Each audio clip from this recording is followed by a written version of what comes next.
Hi everyone, welcome to another edition of our videos. Now we're going to look at driving and restraining forces. So previously in the last video we looked at factors from the internal and external environments that put pressure on an organisation to change.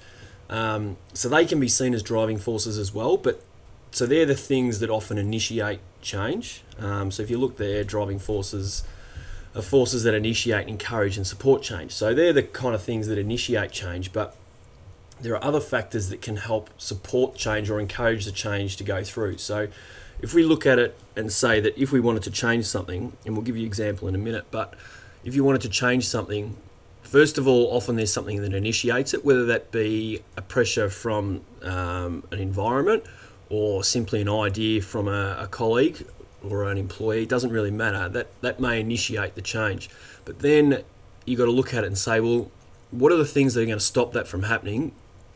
And that's what we call restraining forces. But also, what are the things that are going to help us, that are going to support that change and help us actually make that change? So they can be things like that we've got a really positive culture that embraces change. So we've got, employees. It might be that you've got a younger generation of employees that really embrace change. It's a really vibrant type culture. It could be that you've got capable management that have been through a change process before, that they're really strong leaders and they're able to lead this organisation through this change. It could be that you've got the capital to actually undertake the change. That can be something that really encourages and is going to support the change. It could also, there's many other things. It could be that it's just the perfect time. That it could be that you have the employees that are really on board with the change. Okay, that it could be that it's actually employee driven. They came up with the idea and they're deciding, they're going to drive the change through. So whatever it is, it's something that all initiates, all right, and they're normally the things from the internal and external environment. But the things that encourage and support change are those are the things that are actually going to make it happen and actually help it to be successful.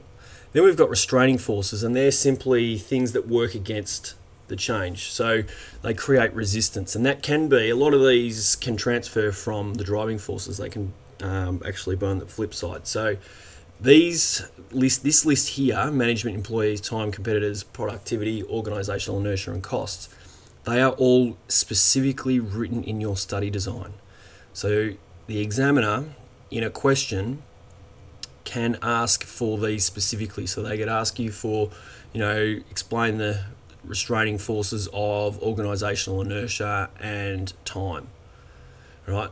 And in your answer, illustrate your understanding by using an organisation you've studied this year or something like that. So just be aware that these are actually examinable. So we've got management, and that could be that you've got, poor leadership in management, or that management, don't have experience in change. It could be employees, they normally resist change, all right, especially when it's going to affect them. You'll find, and we'll get into later on how to reduce that resistance, but employees often resist. That's one you can often use all the time. Time, it could be that it's going to take too long, or that it's actually just the wrong time. So you might look at the economic climate and go, well, right now there might be, we're in recession or something like that, and it's just not quite the right time. Your competitors, they obviously have an impact. Whether you make a change, it might be that you're going into a market and there's really strong competitors in that market. Low productivity could be that during the change that you're going to reduce your productivity. So that could, mean that there's too much downtime while making this change. There might be the change and you have to retrain all your employees, so it's just going to hurt your productivity too much. Organisational inertia, what that is where management sort of aren't on board with the change. So what they're doing, that the change is, they're not really that supportive of it. So it might be that, all right, we're going to do this change, but if they're not really supportive, the chances of it going through and being successful are really limited. So that's what organisational inertia is. And cost is pretty self-explanatory. That's just looking at, well, how much is this going to cost? And it might be that it's going to cost too much.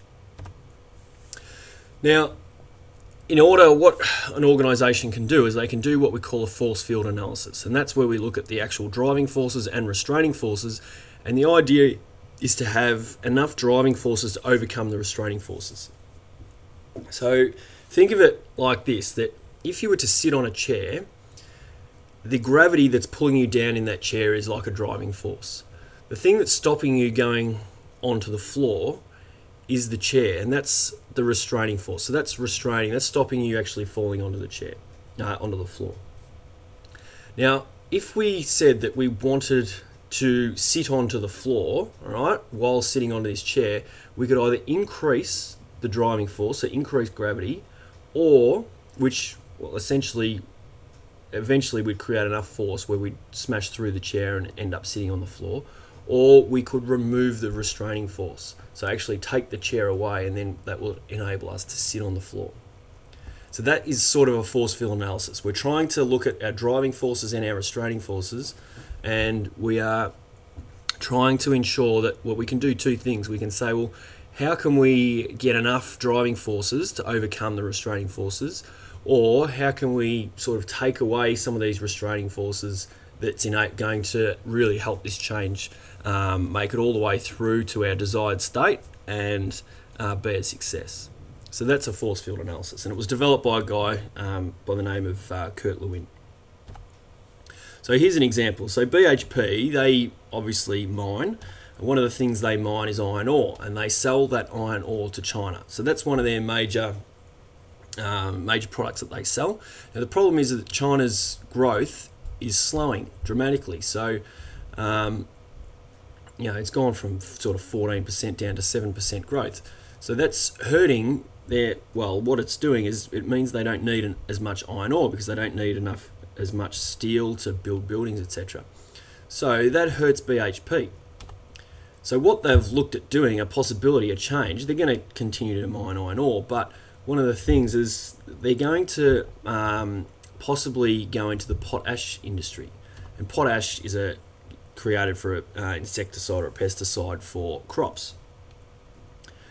And they're looking to sell that to China, because the way they're looking at it is well, China doesn't need to build as many buildings as what they used to, but as they sort of move into a more first world, they're going to need to be fed. So they're seeing an opportunity there, and they're deciding currently as we speak whether they're going to go down that road or not. So let's say they were going to conduct a force field analysis. These are some of the things they could look at. For the driving forces, one, they own rights to land, which is rich in potash. They have the capital, so they've got billions of dollars in capital sitting on their balance sheet, so they need to invest that, and that's one thing they can invest in. Slowing demand for iron ore, so that is a positive for it. They can see potential growth in potash, and they've got really strong, capable management. But then they look at the restraining forces, and the growth isn't guaranteed. There's established competitors in the potash market. They're actually currently finding it difficult to find an appropriate partner that specialises in potash, because BHP doesn't really specialise in potash, and so that's another restraining force that they lack experience. Now, when they look at that, they go, well, look, if for example, it was too difficult to find they can't find an appropriate partner, the restraining forces might be too strong, and therefore that change wouldn't go through. But it might be that they've got these really strong driving forces, and then they find an appropriate partner in the potash industry, then that then becomes a driving force, and that might be enough to push that change through. So overcome all those restraining forces. That may be one of the real positives that's going to get them over the line. So just to recap, driving forces are those that initiate and support change. So strong management, culture, financial reserves, and also the factors from the internal and external environment that we went through in the last video. And restraining forces are those that work against change. We've got management, employer resistance, timing, competitors, low productivity, organisational inertia, legislation, and cost. One thing I will put in is that saying that the driving forces, that's not limited. I mean, that's not all the driving forces. If you see in the previous slide, we've used, more driving forces than what are in that list. So just remember that driving forces are anything that can really support that change.